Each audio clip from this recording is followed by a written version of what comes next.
मित्रों, जय श्री राम। मित्रों, आइए श्री रामचरितमानस का हिंदी सहित पाठ करते हैं।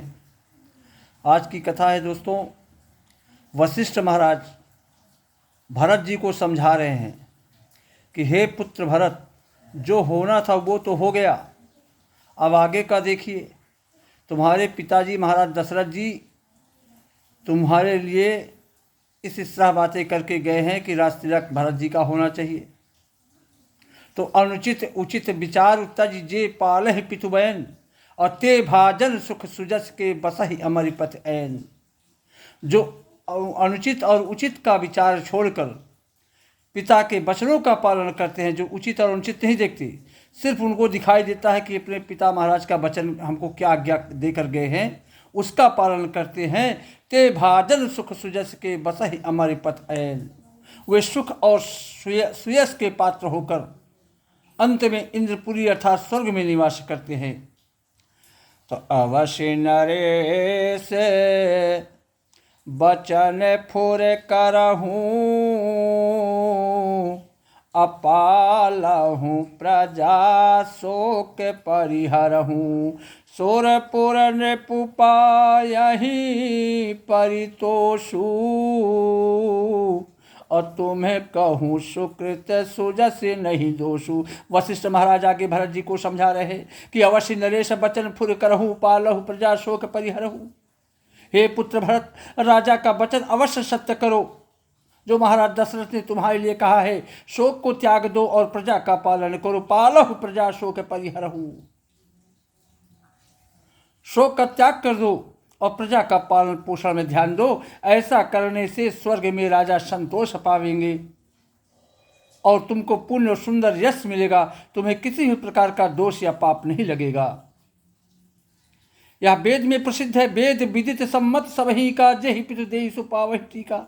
ये वेदों में प्रसिद्ध है कि स्मृत पुराण सभी शास्त्रों के द्वारा सम्मत भी है कि पिता जिसको दे वही राज तिलक पाता है। पिता जिसको भी राज दे वही राज तिलक पाता है। तो करहु राज परिहरहु गलानी, अमानहु मोर बचन हित जानी। इसलिए हे तात भरत, तुम राज्य करो, राज्य का आनंद लो, ग्लानि का त्याग कर दो। मेरे वचनों को हित समझकर, अपना कल्याणकारी समझकर मेरी बात को मान लो पुत्र भरत। तो सुन सुख लाभ राम बय देही, अनुचित कहबो न पंडित केहि। कौशल्यादि सकल महतारी, अतएव प्रजा सुख हो ही सुखारी। वशिष्ठ महाराज आगे भरत जी को समझा रहे हो, कह रहे हैं कि इस बात को सुनकर सुन सुख लाभ राम वैदेही। तुम भरत इस बात को सुनकर श्री राम जी और जानकी जी भी सुख पावेंगे। और अनुचित कहब न पंडित के ही, और कोई पंडित, कोई विद्वान व्यक्ति, ज्ञानवान व्यक्ति इसे अनुचित भी नहीं करार करेगा। कौशल्यादि सकल महतारी, अतएव प्रजा सुख हो ही सुखारी। कौशल्या जी और जितनी भी माताएं तुम्हारे हैं और प्रजा के साथ सब सुखी होंगे, सब प्रसन्न हो जाएंगी। परम तुम्हारा राम कर जाने, सो सब विधि तुम सन भल मानहि। इसलिए हे भरत, जो तुम्हारे और श्री राम के श्रेष्ठ संबंध को जान लेगा वह सभी प्रकार से तुमसे भला ही मानेगा, तुमको अच्छा ही कहेगा। श्री राम जी के लौट आने पर राज उन्हें सौंप देना और सुंदर स्नेह से उनकी सेवा फिर करना। तकी जहु गुर आयसु अवसि, कहा ही सचिव कर जोर। रघुपति आए उचित जस, तस तब करब बहुर। तभी महामंत्री सुमंत्र जी हाथ जोड़कर कहने लगे कि कीजे हो गुरु आयसु अवश्य, कहा ही सचिव कर जोरी। हे तात भरत, गुरु जी की आज्ञा अवश्य ही पालन कीजिए। गुरु जी की बात को अवश्य मानिए, क्योंकि श्री रघुनाथ जी के लौट आने पर रघुपति आए उचित जस, तस तब करब बहुर। जब श्री रघुनाथ जी वापस आ जाएंगे, जैसा उचित हो उस समय, तब तुम वैसा ही कीजिएगा। अभी तो गुरु जी की बात तो मान लीजिए। कौशल्या जी भी धीरज धरकर कहने लगी भरत जी से कि हे पुत्र पूत पथ्य गुरु आयसो ही। हे पुत्र, गुरु जी की आज्ञा पथ्य रूप है।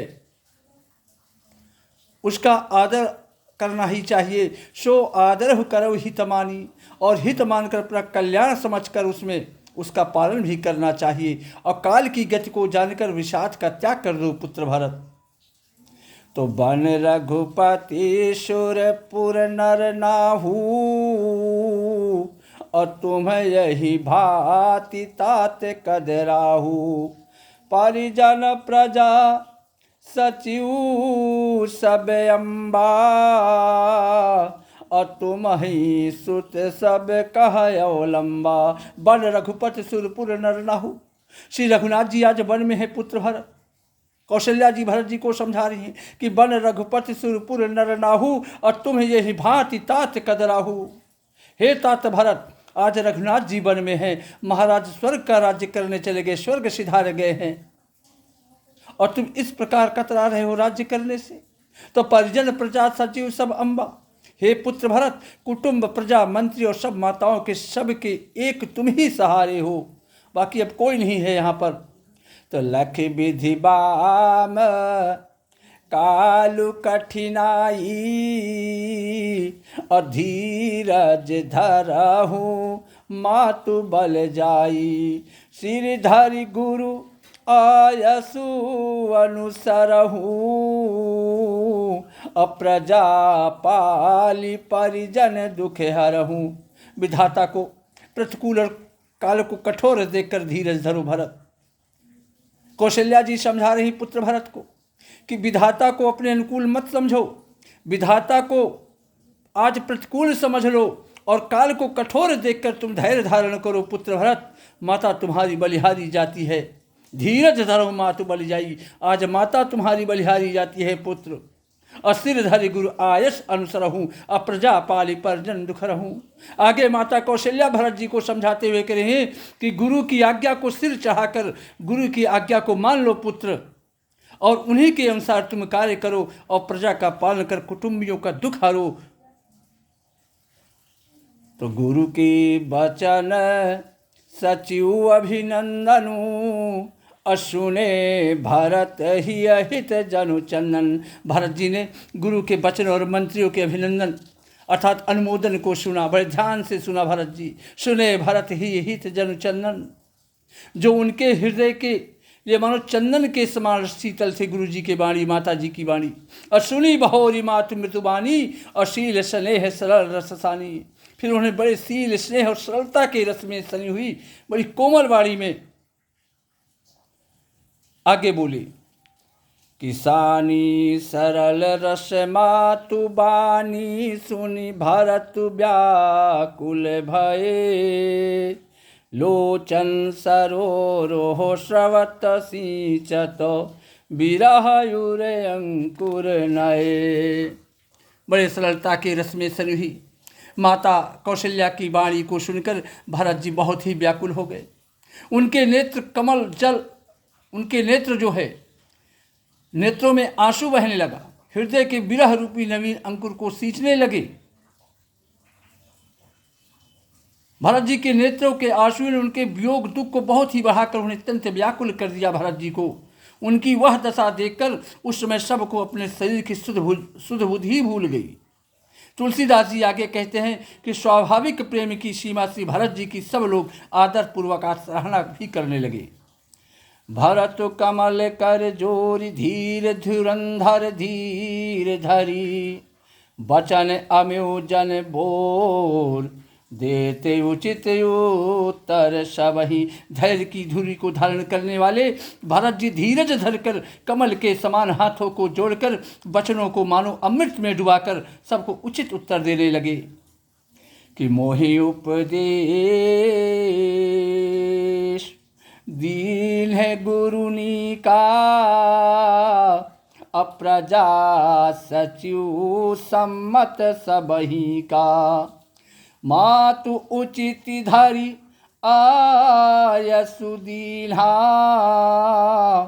अवसि शीश धरि चाहव कीन्हा। मोहि उपदेश दीन है गुरुनी का। भरत जी कहने लगे कि गुरु जी ने मुझे सुंदर उपदेश दिया माता, बहुत ही अच्छा कहा मुझसे यार। और प्रजा सचिव सम्मत सबही का, यहाँ तक प्रजा मंत्री आज सभी को यही सम्मत है, यही सम्मति है। जो गुरु जी आज मुझे कह रहे हैं, उपदेश दे रहे हैं, और माता ने भी उचित समझकर ही मुझे आज्ञा दी है, और मैं भी अवश्य उसको सिर चढ़ाकर वैसा ही करना चाहता हूँ जैसा गुरुजन कह रहे हैं, प्रजा कह रहे हैं, मंत्री कह रहे हैं, माता जी कह रही हैं। क्योंकि गुरु, पिता, माता, स्वामी और मित्र की वाणी सुनकर प्रसन्न मन से उसे अच्छी समझकर करना चाहिए, उस बात को मान लेना चाहिए। गुरु पितु मातु स्वामी हितवानी, अशुनि मन मुदित करहु भले जानी। भरत जी कह रहे हैं कि गुरु, पिता, माता और स्वामी और अपने मित्र की वाणी को सुनकर प्रसन्न मन से उस कार्य को जरूर करना चाहिए जो इतने लोग कहे इस काम को। उचित की अनुचित की ये विचारू, उचित अनुचित का विचार तो करने से धर्म चला जाता है। अरे धर्म जाई सिर उपातक भारू, धर्म तो जाता ही है और साथ पर सिर पर पाप का भार भी चढ़ जाता है। तो तुम तो देहु सरल सिख सोई, और जो आचरत मोर भली होई। आप तो मुझे वही सरल शिक्षा दे रहे हैं जिसके आचरण करने में मेरा भला हो, मेरा कल्याण हो। यद्यप मैं इस बात को भली भांति समझता हूँ, जद्यप यह समझत हो नी के, अतद्यपि होते पर तो सुन जी के। भरत जी कह रहे हैं कि यद्यप मैं इस बात को भली भांति समझ रहा हूँ, फिर भी मेरे हृदय को संतोष नहीं हो रहा है। तो अब तुम्हें बिनाय मोरी सुनी लेहू, अमोही अनुहरत सिखावन देहू। उतर देऊ क्षमब अपराधू, अदुखित दोष गुण गणहीन साधु। भारत जी कह रहे हैं कि अब तुम्हें विनय मोर सुन लेहू। हे गुरुजनों, हे माताओं, आज अब आप लोग मेरी भी विनती सुन लीजिए, मेरी भी प्रार्थना सुन लीजिए और मेरी योग्यता के अनुसार मुझे भी शिक्षा दीजिए। मोहि अनुहरत सिखावन देऊ, मेरी योग्यता के अनुसार मुझे भी वही कहिए, उपदेश दीजिएगा। उत्तर हो देऊ क्षम अपराधु, मैं आज आप लोगों के लिए उत्तर दे रहा हूँ आपकी बातों का। यह अपराध है तो मुझे आप क्षमा भी कीजिए। साधु पुरुष दुखी मनुष्य के दोष गुणों को नहीं गिनते। श्री राम जय राम, जय जय राम। श्री राम जय राम, जय श्री राम। जय श्री राम। राधे राधे।